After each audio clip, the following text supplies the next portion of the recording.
Greetings and welcome, my friends, to a brand new Nations Guide, and today we'll be taking a look at the United Provinces, or the Netherlands as it is today. And it's been quite a while since we've sort of brought back the Nations Guide, as it were. I do apologise for that sort of lateness of this, my friends. A lot of things going on behind the scenes, very, very busy at the moment. And this has been requested in the past quite significantly. The number of people that did want me to do a Nations Guide for the United Provinces, because they're in a very unique position, as it were, within Europe and indeed the wider world. And we're going to be taking a look at different things. We're going to be looking at strategically where they are. We're going to look at the regions they have under their control. We're going to look at the military available to them. We're definitely looking at the navy and also the trade that they have potential. Looking at enemies, potential enemies, potential allies. We're going to be looking at a whole raft of different areas for the United Provinces. A very, very interesting campaign. It really, really is. So the first thing we're going to look at is the regions that we have. We're going to first look at what the United Province has in terms of its land and the opportunities those lands present to them. So as you can see, we start here straight away with Amsterdam, the Netherlands. Here, this is the first, the only region they really have within Europe. As you can see, this borders the North Sea here, very, very close here to Britain itself. And we'll come to that. That's an important thing to remember. That Britain and the Netherlands do share a sort of common values in terms of their sort of their trade links, their military links. Their navies as well, so there's a whole raft of things that link them together. That's very, very important for the future. But as you can see here, surrounding the Netherlands here, surrounding the United Provinces, is Spain. We've got Rhineland here, with Westphalia, and we've also got Hanover here as well, sort of in the east. So basically, you're sort of almost trapped within Amsterdam itself, within the Netherlands here, within this region here. Unless you do something, my friends, to sort of break out and move out. We'll look much more detail on that later on. But so let's have a look at what you start with here within the Netherlands. So, of course, you've got Rotterdam, which is a hugely important port here for the United Provinces. It is a massively important port in terms of trade.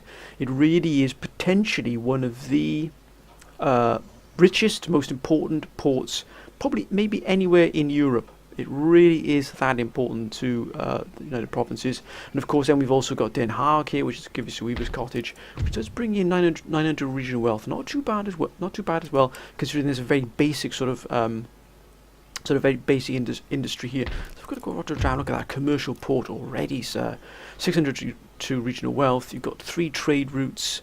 Plus 3 to town wealth, and look at that, allows you to recruit 6th rate, 5th rate, sloop, brig, and also the Floyd as well. I think I'm saying that right. Please forgive me if I'm not saying that right. But as you can see, this is sort of the Dutch design here. Really, really wonderful. Sort of almost that halfway house between combat vessel and trade vessel. It does both very, very well. As you can see, expensive, very expensive here, my friends, especially for a ship that starts out to build in. But if you can get a few of these ships in your fleet to start with, you really will not at all do yourself any harm whatsoever. So these ships are fantastic. I mean, the range is good, the firepower is not brilliant, but again, you're looking at something that's sort of in between here. It's got maneuverability is low, so it is quite a large ship here. Let's compare it to the 5th rate. So again, it is actually pretty good compared to the 5th rate here. The 5th rate is 1,280, so it outguns, if I'm not mistaken, the 5th rate here, which is again the second sort of best ship you can get at the moment. And indeed, it's not too. That is a very nice one. As you can, the mobility here is medium for the 5th rate, low here for the Floyd. But again, it's extensively a Dutch ship. But a couple of those in your fleet to start with will not do you any harm at all, my friends. It really is a wonderful, wonderful addition to your trade fleet, and indeed to your combat fleet as well. And then you have a university in Utrecht here. You have Leeuwarden here as well, which is a farm. I believe, yes, indeed, will that give you 200 regional wealth, population growth, and of course you've got the option here to open up this research if you get the farm. Then we have here Eamon, I think that is as well, another farm here as well, clearances, plus 400 regional wealth. And in fact, that's excellent for a farm. The Dutch really do have some wonderful farmland here as well. Of course, completely flat. And so that allows you that arable land to really be grown and used very, very well indeed. Now Utrecht here, -4 happiness here, points per turn is 9, not bad at all. And of course you've got this gentleman here as well, which you start out with an excellent gentleman as well. 4-star, only 20, is scholar and a tutored professorship as well, or tenured professorship as well. So again, you're going to have +2 to research and research points of enlightenment. So again, a wonderful sort of scholar here, gentleman, which you can put straight away into Utrecht. That's immediately going to boost your research and bring down the time it takes for your research to take place, as it were. And again, you start off here with the unusual position of having a very decent army, or two, should I say here. Of course, you've got this 2 good generals as well, which is unusual. But this general here, Henrik van Nassau Alverkerk here, superior general, +2 in command. Land battles, little sergeant, +5 for campaign movement, and +1 to command when attacking on land. You've got a drill master as well, -1 to morale in battles. But again, infantry campaign range is +10%, which is excellent to see. A 5-star general already, 65 years old. So an old campaigner. This gentleman has been in a number of fights, a number of battles. And again, we have another general here, Christian van Velde. Again, brave soldier, +2, +1 to command in land battles, and +1 in defending. So good defender as well. So again, 4-star, 55 years of old. Very good generals here, and that's a very good starting position in terms of military for the Dutch. Not many nations get these many troops to start with.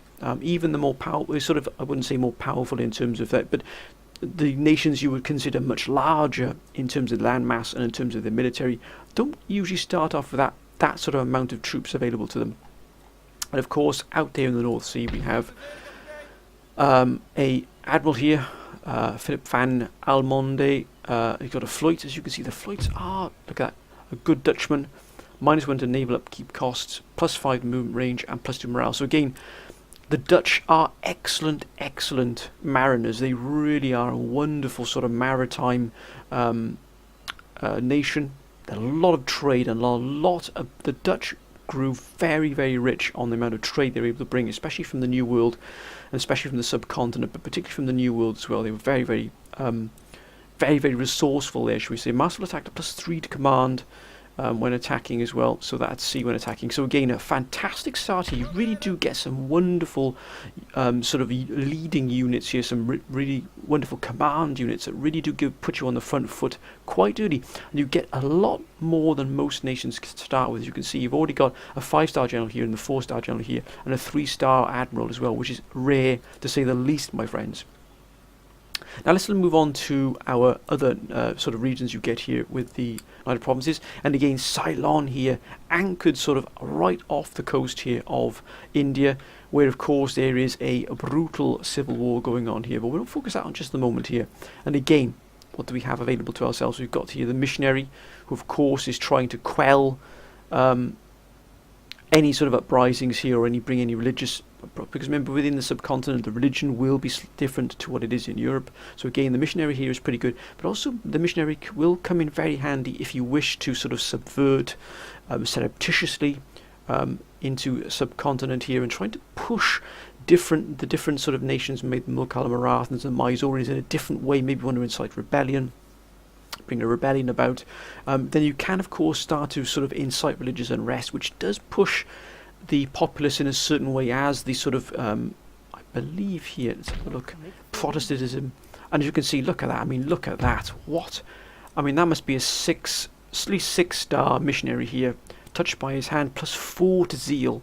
So you can imagine this gentleman on the subcontinent would push certain nations into certain directions. So in other words, you could incite unrest hugely here, depending on who you want to target. You might want to help the Mughals defeat the Marathans because they might give you better trade, or you might want to help the Marathans defeat the Mughals because then you would be seen as sort of backers of the sort of the winning side as well. So it depends what you want to do. But again, this gentleman here in the subcontinent, sort of working that religious sort of angle, really could tip the balance of the civil war without you even having to send any troops onto the subcontinent. That is how sort of powerful his ability is, if you to send him. That again, that depends on what you want to do, how you want the sort of the civil war to work out. Remember, this must be, you want the civil war to work out in your favour. So in other words, if you want the Mughals to be completely dominant, and you wish to help help that them on that course, then you would of course send the missionary here to Arcot or maybe even to Bijapur, and slowly but surely that religious unrest would grow. There might be a rebellion, or it might weaken the Marathans with the Mughals attack Arcot or Bijapur. Of course, they're not prepared because they've already got a rebellion because of religious unrest. And you see, it's again, my friends, if you drop that stone into water, it's the ripples that ripple outwards. Sometimes those ripples take a long time to get somewhere, but it's that initial drop in that ocean that really makes the impact. And again, it's a similar thing. If you put this gentleman in one of these regions you wish to sort of subvert, or dare I say move or twist to your own ends, you can do a huge amount of damage just with this one man alone, not moving any troops onto the subcontinent at all. But I digress. As you can see, you do have wonderful options here. We've got a gem minefield, which is low yield, but still it will give us 875 here. That is an excellent income here, just for the basics. Then of course we've got a craft workshop here, weaver's cottage, plus a 675, plus 10 to the town wealth in the region. And it also opens up this unlocks here, this spinning jenny, spinning mule, flying shuttle. Then we've also got here as well, we've got, I believe that's rice farms indeed, plus 187, population growth, reduces food shortages. Again, not a huge income coming from there, but again, nothing to be sniffed at. And of course we've got Colombo here, which is a really, really important port here, because the amount of income you can get from Ceylon, if you really boost it up, is sizable. It doesn't look a lot, but it can be sizable. And of course it links in here. As you can see, we've got 2,440 coming in from the East Indies through the Bay of Bengal into the sort of Indian Ocean, and connecting here with the trade coming from Colombo and moving into the greater exterior of the Indian Ocean, straight then to Amsterdam. As you can see, once these two connect, these converge, you're getting 244 plus 308, 2748. I mean, that's nearly 3,000 gold per turn, and you haven't even lifted a finger to move or boost anything at all. Imagine what happened when you boost Ceylon to its maximum capacity, and imagine when you start adding more and more trade ships to the sort of the East Indies here. It will just expand monumentally. It will exponentially. It will grow. And again, you've got a decent fleet here of a 6th rate, a brig, and a sloop. Now, Nijmegen, Vollenhove, and Zimivau. I really do apologise to all Dutch viewers and my pronunciations. You are probably actually laughing your heads off, or probably shaking your fists at the screen. I do apologise for my pronunciations, my friends, but of course any help with the pronunciations is more than welcome. It really, really is. I would really like to get it right. I don't want to insult anybody at all with my poor pronunciations. So again, you've got Ceylon. We will look, I think we'll look a little bit closer here at Ceylon itself, Trimucali here. See what we got available here. So you can see 214 coming in from total treasury, 30.4 tax rate, not too high at all. Tax is 11 here though, and you can see Hinduism, Buddhism and Catholicism all going downwards because of this gentleman here, and eventually you will see Protestantism moving up quite aggressively here, because this is shrinking down very, very fast. 704 to regional wealth. As you can see, religious unrest is high, so is the tax burden, but again, the garrison, the government buildings are doing their job here, and government type is actually a big positive here. Because watch religious unrest, it can turn on a sixpence, so be very careful. Of course, you don't have a barracks yet, we don't have a cannon foundry here, we only have a magistrate, no governor's residence. That'll give you +5 to regional tax income, increase the research for military technologies, add one more capacity here for your training. You can get militia and colonial militia. Of course, you can get a conservatorium as well, which will add happiness all around, which will help reduce any sort of any unrest from the population as well. Increases the town wealth, but only by a small amount. You can get sepoys as well, which is excellent to see. Infrastructure, not even basic roads. So basically, these are dirt roads. These little outlines you can see here are basically just dirt roads. If you were to get this infrastructure up and running at basic roads, +3 to turn, and improves campaign movement map, but again on this island there's not going to be much difference. The army is a VOC infantry and also Gerrard Costa. Rumours of cowardice, so again he's probably been sent to Ceylon out of the way, so where there are no battles, but again that is what we were given. And let's have a quick look here into the East Indies and see what is there it is. That spice there, my friends, is going to be quite quite important here. 2,440 here. Look at those flights here. Look at all of these. As I said, trade ships and combat ships, excellent of both, but mainly trade ships. So they are bringing in a huge swathe of money. They really are. And last but by no means least, my friends, is Dutch Guyana, which could potentially turn into the absolute crown jewel of the Dutch Empire thus far. And as you can see here, we've got straight away, you've got the average yield gem minefield, which is going to bring in 1,050. And we also have here gold minefield, low yield. And even then, that's bringing 1,500 to the regional wealth. So when it's upgraded, it'll be 1750. And if you upgrade the gems, it'll be 1,500. So again, from there, you've got a huge amount of potential wealth. Then, of course, you've got the logging camp, 625. And also, you've got a sugar plantation as well. So you're getting 285 from here. But again, the roads are not even, they're dirt roads, basically. So they're just basically sort of cut out. But they're nothing solid here. But again, if you increase the basic roads here, you may start to look at that. You can even recruit here. But if you get a governor's residence, plus free tax here, you start to establish yourselves here. It's important that you do get this established very, very well here, Dutch Guyana, because if the French ever fall and you are active here and you're still able to, you could quickly pounce on French Guyana, bring Guyana as a whole together here, and you could really bring in massive, like 380 here. They've got spice. They've also got an average gold minefield here. So again, the potential here is quite excellent. It really, really is. And you can upgrade these buildings, keep improving them, improve the ports, the trading ports, bringing in a huge amount of money for the empire. And of course, last but by no means least, you've got Punda as well here in Caraco here. And as you can see, you're already bringing 390 here because you've got a high yield sugar plantation, which is bringing 26 loaves per turn. And also here, you've got a crafts workshop, which is bringing 300, which can be upgraded out to Weaver's Cottage, would be 450, and additional trade wealth to town wealth here. And then again, you've got a good general here as well. Gerrard Kallenberg, 4-star general, 58, cunning sea master, +2 when defending, +1 of battles, and son of the ways, +5 movement range. Again, you're going to have to keep an eye out here because, of course, as you can see here, the looming threat to the Dutch and also every other nation here is the pirates here, and they will be rampant within this area. As you can see, they've got Trinidad and Tobago and the Leeward Islands. So again, this fleet might have to be expanded quite quickly in order for that to happen. As you can see, you can probably recruit, indeed you can, 5th rates and floats here. 5th rates will be excellent, but again, they are expensive.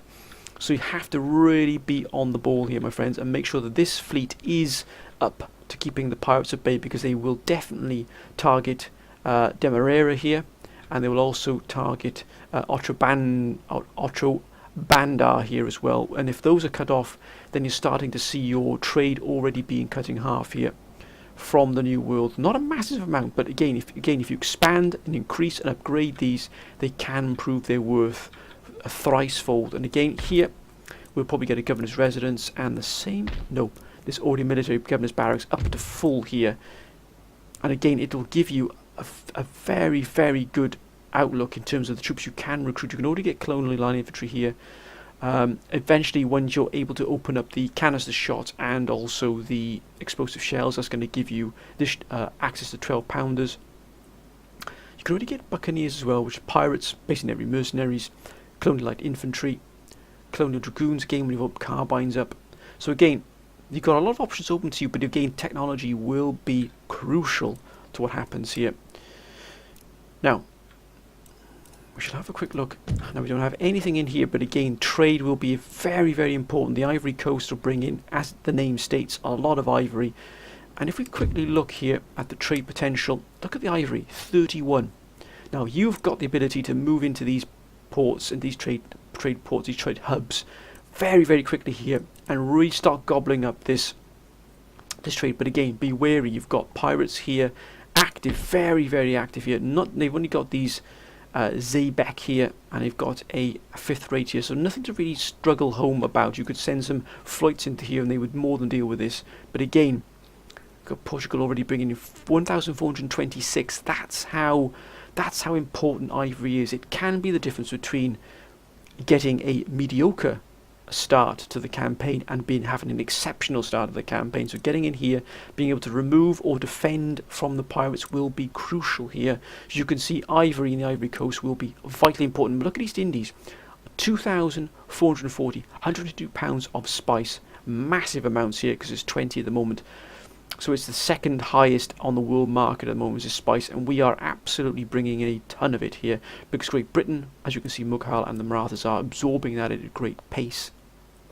But again, where we send our trade fleets will be crucial to this campaign. Again, Straits of Madagascar. Again, you've got a massive pirate sort of presence here, but again, the ships aren't brilliant. The firepower is 221 though. Maneuverability is high. Speed, yeah, the hull strength is not brilliant though.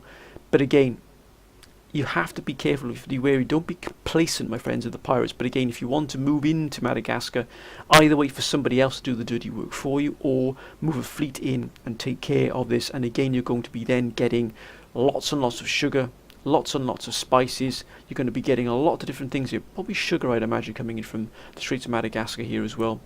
And of course, East Indies we all looked at, which is lots and lots of spice. So let's move back to Amsterdam and look at what we've got in Amsterdam itself. Again, we've got a barracks which is going to give us line infantry and regiment of horse. Again, if we upgrade then to drill school, that's going to open up line infantry guards, but again you need new model bayonet drills. So if they've got a red circle around them, it means you need technology to open up the unit. So without the technology, you can get Swiss infantry already with the Dutch, which is incredible. Because look at those statistics there, 45 accuracy, 110 range, good defense, excellent morale of 9, very expensive though, expensive on the upkeep as well. Ammunition is good, reloading skill is good as well, but again, reloading gets better as they get more experience. You can then also get grenadiers already, even just moving up into here, but again you're going to need military syllabus to open up these. Again, that's a research. Grenadiers, which are absolutely formidable. Reloading skill is 35, not as good as Swiss infantry. Morale is 8. 45 accuracy, 110, so they're on par, but the Swiss infantry is cheaper but also slightly better than the grenadiers. But again, the grenadiers are wonderful to have, and again you can get grenadiers here as well. More grenadiers. I mean, these are on par with the Swiss infantry, and actually they're better. Their melee, their hand-to-hand is much better here. Melee attack is 12, charge bonus 10, defense is 15, which is absolutely fantastic. It really is. You can get blunderbuss shotgunners, which are, I mean, the accuracy is not brilliant. The range is very short indeed. But I imagine they will do a huge amount of damage if they get close up to you. Very low cost as well, and low upkeep costs as well, which is excellent. Velde infantry, which are basically mercenaries. Again, very good troops here. Really good troops you start off with. The Dutch is exceptionally good. The Dutch are having high quality troops very early on, and that really does sort of mark them out against any other nation. Again, you've got Scots here as well, and I believe these are sort of a mercenaries here. But look at this, I mean, 40 accuracy, reloading skill is not brilliant, but again the morale is very high, very good defense. So the units you can even get hussars already, which is absolutely fantastic. Like regiment of horse, which is your sort of standard infantry, and also regiment of line infantry as well, which again is standard. But the amount and the quality of the depth of troops you get very early on with the Dutch is and does set them apart from pretty much any other nation. It really does give you a very good, very strong leg to stand on right from the beginning. It gives you a lot of options of who you can strike against or move against very early on. Again, you can get negotiated capital in the House of Representatives. Again, you've moved up quite far already. A plus 15 tax for House of Representatives, conscripts, militia, and militia. So, but also gives you plus 2 training here to the House of Representatives. The tax bonus is massive. Also repression in the region, which you probably won't need anyway. Opera House, which is again provides happiness to the lower middle classes. Naval board, which will be crucial to the Dutch. And again, look at that, Netherlands Mariner Corps. I mean, look at that. If you get naval shore facilities, you get yourself a naval board, you will open up these gentlemen, and look at that. I mean, that is a staggering unit. 51 accuracy, reloading skill of 45, ammunition of 20. Look at these melee here. Plus 12 melee attack, 13 charge bonus, 16 defense, 10 for morale. I mean, these gentlemen, it would take a lot for these gentlemen to break, but look at the cost. 1,255 £310 for upkeep, huge.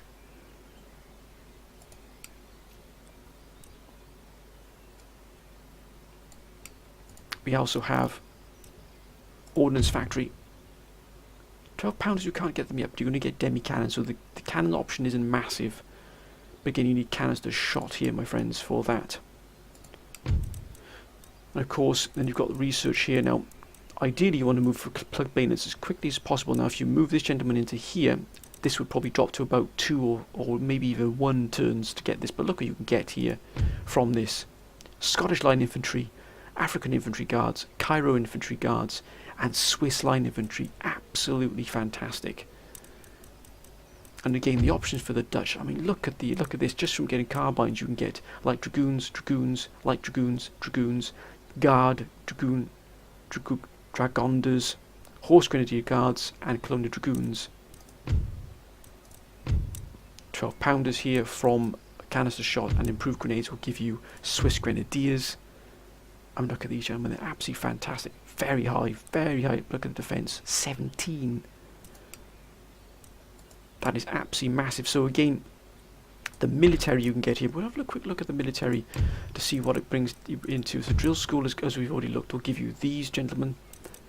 If you move down to military academy, it opens up sharpshooters,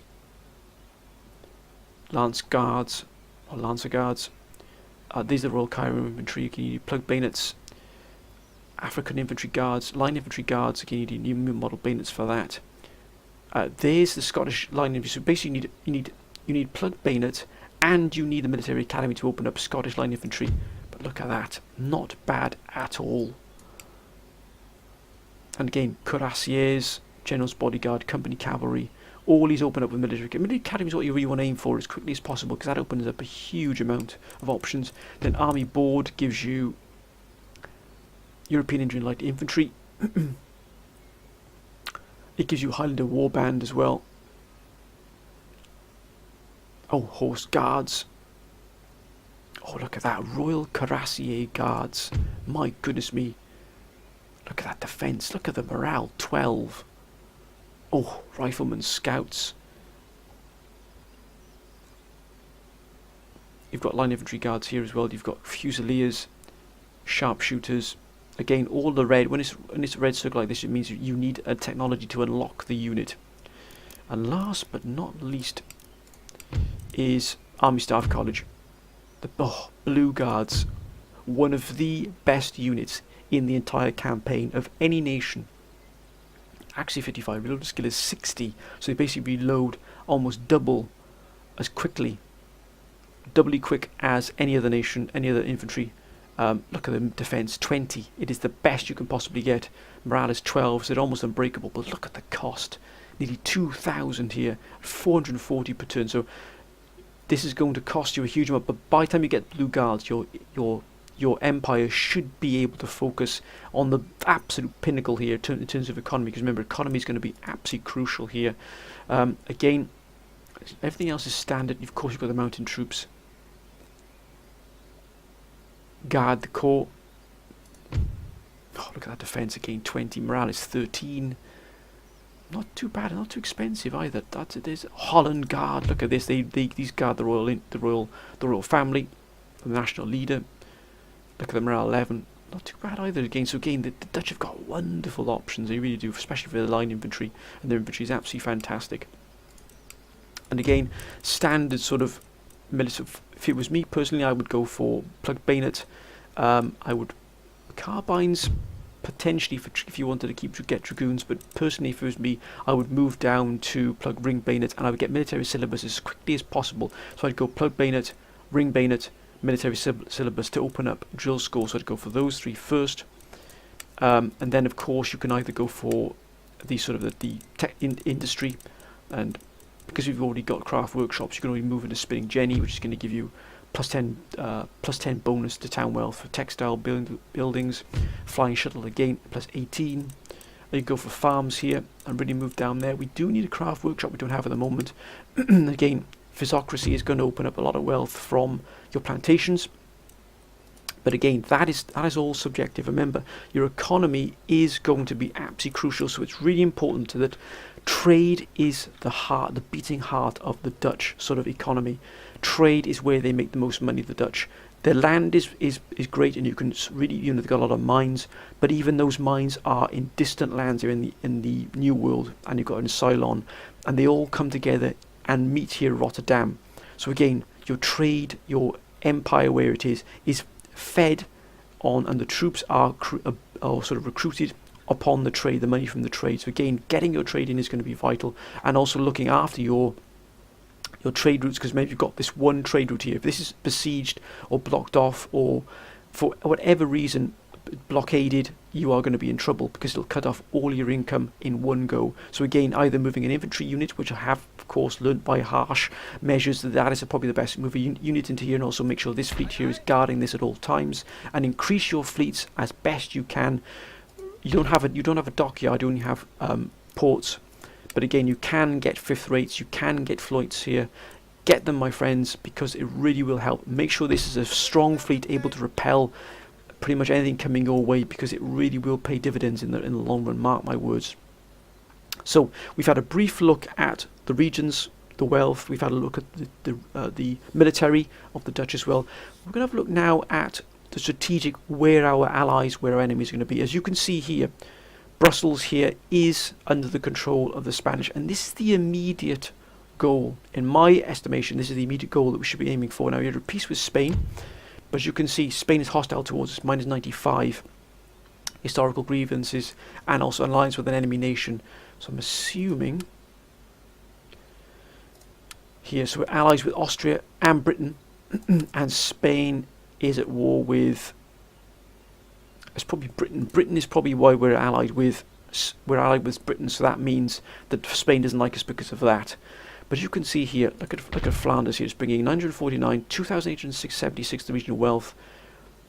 It is absolutely fantastic. Protestantism is actually on the increase, and again, with the Dutch moving into here, and with it sort of under Spanish control, of course, Catholicism is pretty important to them. But again, if you can move in here and take Flanders, you're effectively uniting North and South Holland, which is sort of what we see today, is the two sort of joined together. I know there's a sort of a split between the two now as well, with Brussels and Amsterdam. Sort of there's the different sort of regions coming together nowadays. But again, if you really want to unite sort of the Dutch in a proper way, then Brussels is the way to go. And also the Spanish will probably declare war on you very early. But remember, they are allies with the French, who are very, very, very strong indeed to start with. So you've got to be very careful you don't overreach too much. So if they start war on you, you want to crush the Spanish as quickly as possible here in the Brussels and bring it under your control. That will give you a weaver's cottage. It'll give you a shipyard, which will be very, very important, because look at this. You can get galleons, you can get privateers, you'll be able to get heavy privateers once you get to carronades, fifth rates, brigs of war. So it'll open up a huge plethora of naval options, and that's why Brussels is so important. I know that many of you will say, well, you could strike Westphalia, you could probably strike Hanover, but they will not give you what Brussels will give you, and that's a shipyard.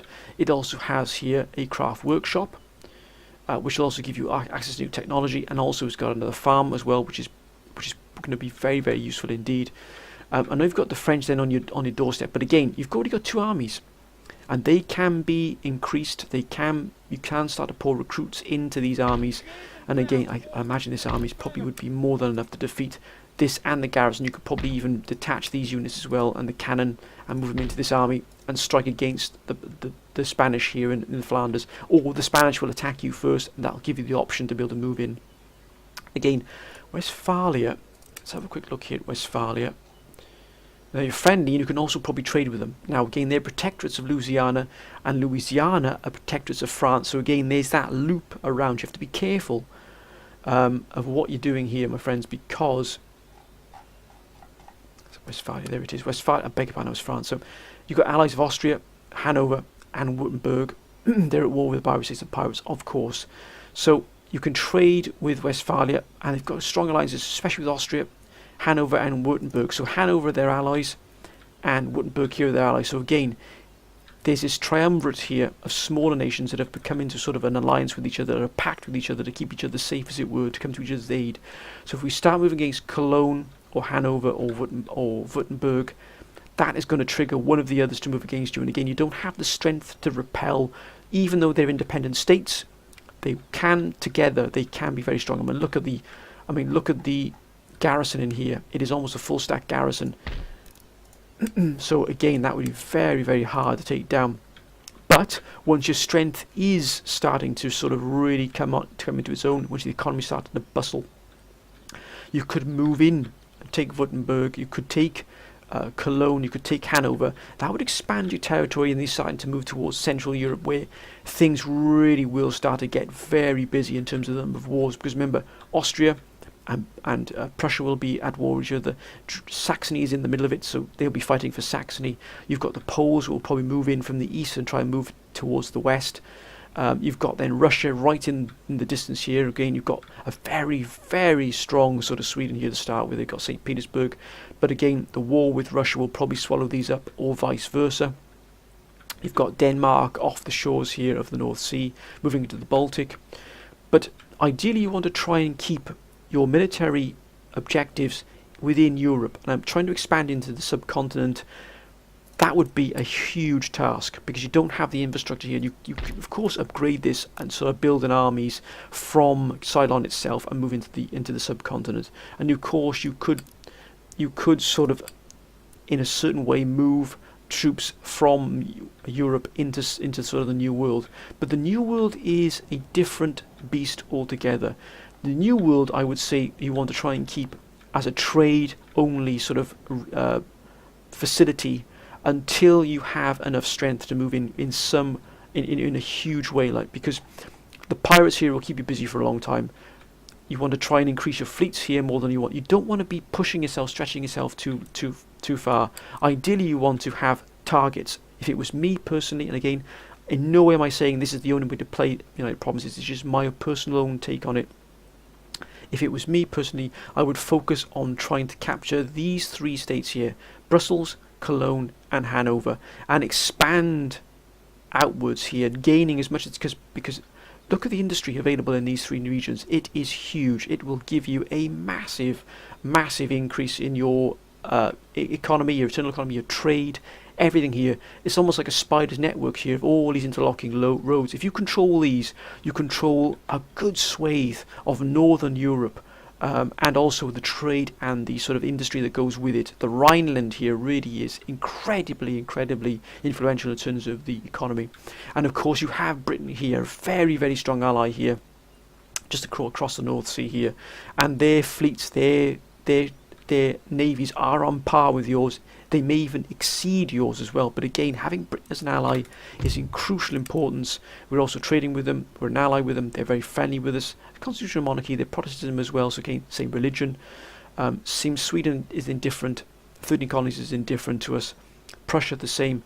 So having Britain so close to us is that mutual pact, that mutual cooperation that is available to you really will prove a huge benefit to you. And again, in the future, you might want to move against France and ultimately against Spain down here in the south. You might want to move against and swallow up these smaller states here, Munich, Württemberg. You might even want to sort of move and then sort of have a cut-off point. Maybe you've moved up to Bavaria, you've taken Hanover, you hold a sort of strong line from the east, because eventually something from the east will come. Poles or the Russians, or maybe even Austria will start to expand. Down here you've got the Ottomans, and again, you always want to be looking for trade. Trade will be the absolute key economical indicator here for the Dutch. It is the most important thing that will happen to you, and the most important thing, look at that, you've already got nearly 10,000 coming in, vastly swamping anybody else's income, and that's all from trade, my friends. It really is.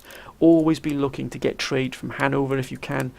Always be getting it, because that's an overland route. That'll be then, of course, then you've got Westphalia down here, so always be looking for that trade. Always look to also expand, because you could even get this turn this shipyard here in Antwerp into another trade route. If you take Hanover, eventually here, Cuxhaven will become a port.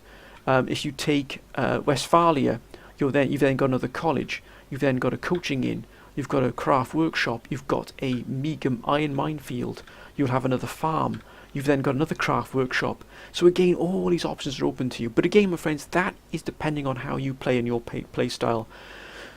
But, and let's have a quick look here as well at the policies you've got here. Of course, tax levels are dependent on what you want. But again, you've got tax income of 2,032, trade income of nearly 6,000. Again, that proves its worth. 2,700, 10,000 here income. Army upkeep is very small, 276. In fact, your navy upkeep is swamping the army upkeep here. That's 5,736. You've got nearly 5,000 per turn coming in, which is absolutely fantastic. It really, really is.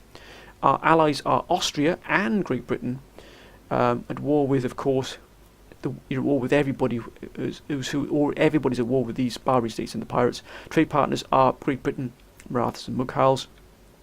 But having an alliance with the Austrians down here as well could prove a boon. You could even try and meet up with the Prussians, with the Austrians here. But again, that would be a huge task, especially so early on. You want to try and focus on small goals, start with, and expanding the empire with what's in front of you, rather than trying to reach allies who will either take care of themselves or they'll get swamped up by other nations. Let's have a quick look at our ministers here. Again, Wilhelm here, stadtholder, a decent enough navy. -5 to recruitment costs and loot -10 to debarkation. That's not good. That's not good at all. Now the head here, Grand Pensionary here, not brilliant. Status quo, probably someone you want to replace. So it's a republic, so again you've got to vote them in and out. But again, you can kick them out, and then you one of these. Look at this one, Joseph de Groot, a fantastic minister. Treasury is looking very good. Capitalist, jughead, and something of a banker. So again, a 6-star, 40 years for the Secretary of the Treasury, a brilliant minister. Again, Attorney General, not brilliant. The Army is not good either, but the Secretary of the Admiralties is fantastic. So ideally you want to get these three gentlemen here, Secretary of War, Attorney General, and the Grand Pensionary here, replaced as soon as you possibly can, hopefully with one of these three gentlemen here. So Pierre Breed, Joseph de Groot, and Alphonse van Vraken. These gentlemen know what you want, but again, you can't, because you're not an absolute monarchy, you can't simply move them in here. You have to vote them in. So if you kick the head here, you kick this gentleman here, kick the appointees, this gentleman here, you might get any one of these opposition figures moving into its place. Again, India is good. Here the Indian Godfried Grasdijk and also Kobius Lodvik. Again, very, very good from America and India. They're basically the governors of either the regions or for the Dutch. But again, you want to look at replacing the army, the justice, and the head here as quickly as you possibly can. Mind you, government popularity is high, so that's pretty good. Next election is in 7 turns. You can hold an instant election as well if need be. And again, trade here, we've already looked at that. East Indies is rampant here, as that's probably where most of our trade is coming from. And again, Britain, Mughal and Marathans are absolutely soaking up this. Again, we've also got sugar as well from America, and India is bringing in tea, and Europe overland sort of commodities as well. So again, in a very, very good starting position for the Dutch, even though you're in a small, sort of really hemmed in here. The opportunities are huge, my friends. But again, that is for you to decide, my friends. And that is where I'm going to leave this Nation's Guide, my friends. I hope we've enjoyed it.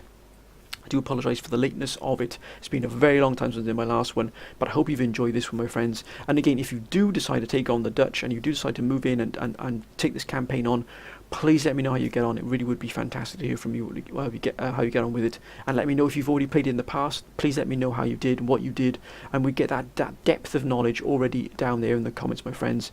As always, please keep your comments coming down below. They've been absolutely fantastic as always. Whatever you do, my friends, hope you're having a great week thus far. But until next time, my friends, bye for now.